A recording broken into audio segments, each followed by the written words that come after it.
Dear viewers, Assalamu alaikum, and this is Khaja. Welcome to a new video on review of English learning challenges. আমাদের ইংরেজি শেখার ক্ষেত্রে কতগুলো চ্যালেঞ্জের কথা আমরা বলি এবং এই চ্যালেঞ্জগুলোর সাথে নিয়ে আসলে ইংরেজি শেখাটা একটু কঠিন হয়। তো চলুন সেই সব চ্যালেঞ্জ নিয়ে একটু রিভিউ করি। আমরা সবসময় একটা কথা বলে থাকি যে ফার্স্ট চ্যালেঞ্জ কি ইংরেজি শেখার জন্য, যে কোনো ভাষা শেখার জন্য what we need at first that is vocabulary, মানে শব্দ জানতে হবে। এখন ইংরেজি শব্দ আছে 2 লাখের উপরে, আপনি কত শব্দ শিখবেন? কাজে আপনাকে এখানে বাছাই করে শিখতে হবে এবং কে আপনাকে বাছাই করে দিবে এটা আরেকটি চ্যালেঞ্জ।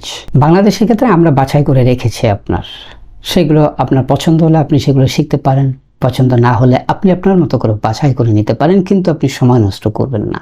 তো প্রথম চ্যালেঞ্জ হচ্ছে যে আপনার শব্দ শিখবেন, কিন্তু কোন শব্দগুলো শিখবেন, I mean useful and necessary আর ইম্পর্ট্যান্ট ইংলিশ ওয়ার্ডস, সেগুলো বাছাই করা। বইতে যদি দেখেন বইগুলো ভারী করা হয়, ওয়ার্ড বুকগুলো ভারী করা হয়, তার মধ্যে 50 থেকে 60% ওয়ার্ড আননেসেসারি, অদরকারি শব্দ দিয়ে ভরে ফেলা আছে। বইয়ের পৃষ্ঠা কেন ভারী করা হয় সেটা নিয়ে আর না বলছি। তো আপনি যদি ওই ফাঁদে পড়েন, ওটা যদি না বুঝেন যে এখানে অদরকারি অনেক শব্দ দেয়া আছে, সেগুলো শিখে আপনার সময় নষ্ট হবে। এমন হাজার হাজার শব্দ আছে যেগুলো কোনোদিন ব্যবহার হয় না। এখনকার ইংরেজিতে দেখবেন যে সহজ শব্দ ব্যবহৃত হয় এবং নতুন নতুন শব্দ ব্যবহৃত হয়। যেমন একটা ওয়ার্ডের কথা বলি, ফ্লেক্স। এই ফ্লেক্স মানে কি? এটা আমার ফ্লেক্স, মানে এটার জন্য আমি প্রাউড ফিল করি। এটাকে এখন সবাই বলছে ফ্লেক্স, এটা আমার গর্বের বিষয়, এটা আমার গর্ব, I am proud of this. তো আপনি যেটার জন্য প্রাউড সেটাকে বলা হচ্ছে flakes. Suppose you can speak English well, you can speak English, you can speak high quality English, that is your flex, maybe, হতে পারে।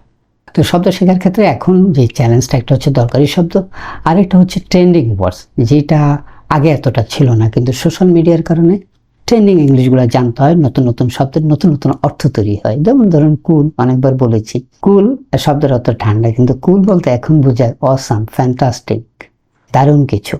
কুল বলতে বোঝায়। তো এরকম অনেক শব্দ আছে। তো প্রথম চ্যালেঞ্জ হলো আপনি দরকারি শব্দগুলো শিখবেন এবং ট্রেন্ডিং ওয়ার্ডসগুলো, এটা হচ্ছে প্রথম চ্যালেঞ্জের, সময় যেন নষ্ট না হয়। নাম্বার 2, শব্দ শেখার পর মনে রাখার উপায় কি, এটা আরেকটা চ্যালেঞ্জ এবং এটা নিয়ে আমাদের জনপ্রিয় ভিডিও আছে এবং এটা প্রচুর পপুলার হয়েছে, সেখান থেকে আপনারা দেখতে পারেন যে শব্দগুলো মনে রাখবেন কিভাবে। এটি আমাদের একটা বড় চ্যালেঞ্জ সবার, যে we are learning lots of English words and we cannot remember all those. আমরা সেগুলোকে মনে রাখতে পারছি না, কিন্তু দরকার।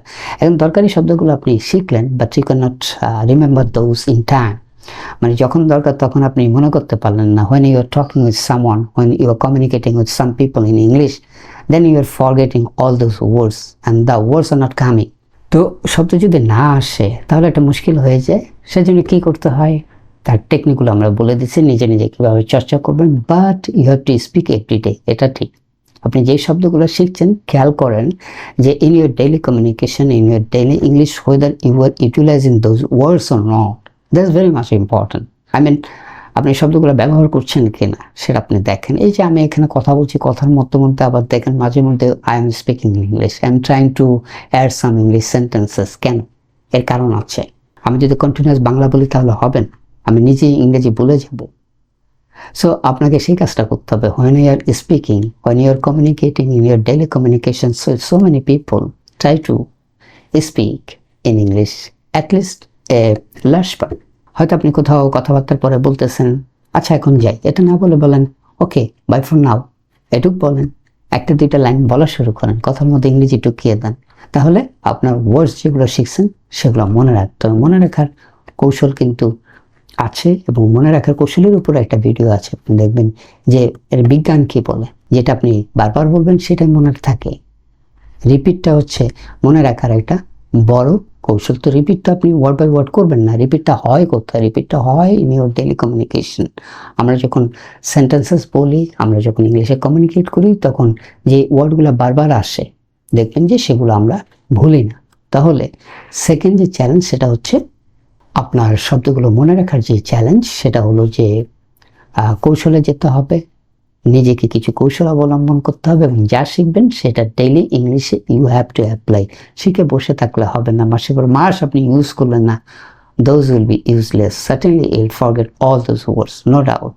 3 নম্বর চ্যালেঞ্জ যেটা আমাদের দেশে যেটা করা হয়েছে, কি কারণে করা হয়েছে জানি না, সেটি হচ্ছে যে গ্রামার দিয়ে মাথা খারাপ করা হয়। গ্রামার নিয়ে পরিষ্কার কথা, পৃথিবীতে কোটি কোটি মানুষ, millions of people are speaking English without knowing grammar.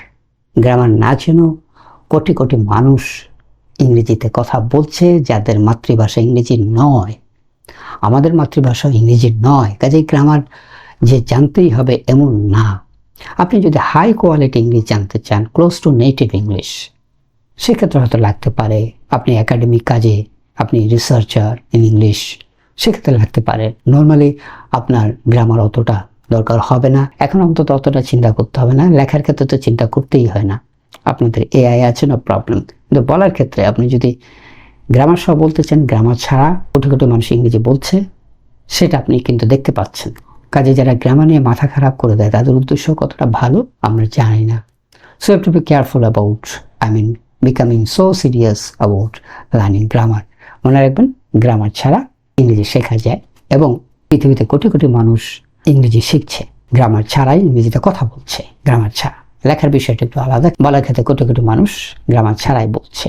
আরেকটি চ্যালেঞ্জ হচ্ছে, প্রায় আমরা যে কাজটা করি পড়ালেখার সাথে, আমরা মনে করি যে যত বেশি পড়ালেখা জানে সে তত ইংরেজি জানে। It's not true. পড়ালেখা ছাড়াই পৃথিবীতে লক্ষ লক্ষ মানুষ ইংরেজি বলতে পারে। ভাষা শেখার সাথে পড়ালেখার কোনো সম্পর্ক নাই। আমাদের সবচেয়ে জনপ্রিয় ভিডিও এই বিষয়টা নিয়ে, যে কেন পড়া এবং লেখার সাথে কোনো ভাষা বলার সম্পর্ক নাই। বলাটা আপনি শিখতে পারবেন, আপনি লেখাপড়া জানেন বা না জানেন। তো এই চ্যালেঞ্জগুলো আমরা রিভিউ করলাম, এই চ্যালেঞ্জগুলো আপনি মনে রাখবেন এবং সমাধানগুলো বলেছি। কাজেই নিজে শেখার ক্ষেত্রে এই চ্যালেঞ্জগুলো যেন আপনার বাধা না হয়ে দাঁড়ায়, আমরা সেই জন্যই এই ভিডিওতে এই কথাগুলো বলছি। এটি কিন্তু মিথ্যা নয়, প্রতিদিন চর্চা করতে হয়। এবং এটিও মিথ্যা নয়, ভুল ত্রুটি বুঝি না, বলার সময় থামি না। ভুল ত্রুটি হোক, কিন্তু আপনি বলে যাবেন, ভুল সবার হয়। আর সে যেটা বলতে চাই সেটি হচ্ছে প্রোনাউন্সিয়েশন। একসময় প্রোনাউন্সিয়েশন নিয়ে আমরা প্রচুর কথা বলেছি, এখন কম কথা বলি, কারণ পৃথিবীতে নতুন ইংলিশের ট্রেন্ড আসছে।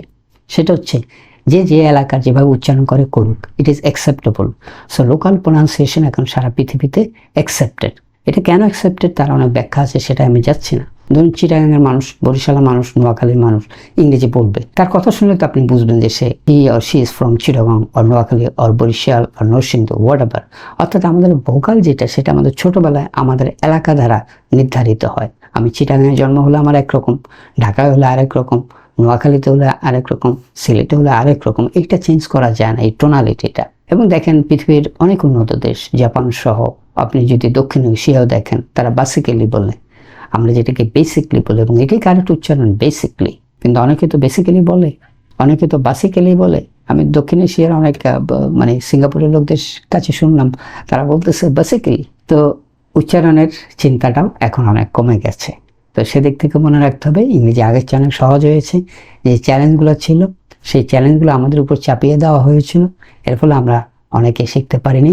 এখন এই চ্যালেঞ্জগুলো আপনাকে সরিয়ে ফেলতে হবে, কারণ সমাধানগুলো আমরা বলে দিয়েছি। দরকারি শব্দ শিখবেন, অল্প শিখবেন, সেগুলোকে চর্চায় আনবেন। গ্রামার নিয়ে খুব ভাবেন না, প্রতিদিন চর্চাটা করিয়ে যাবেন। এবং উচ্চারণ নিয়ে অত বেশি সিরিয়াস হওয়ার এখন আর দরকার নাই। এগুলো করেন, কেউ আপনার ইংরেজি শেখাকে পারবে না ঠেকাতে। আজ এ পর্যন্তই।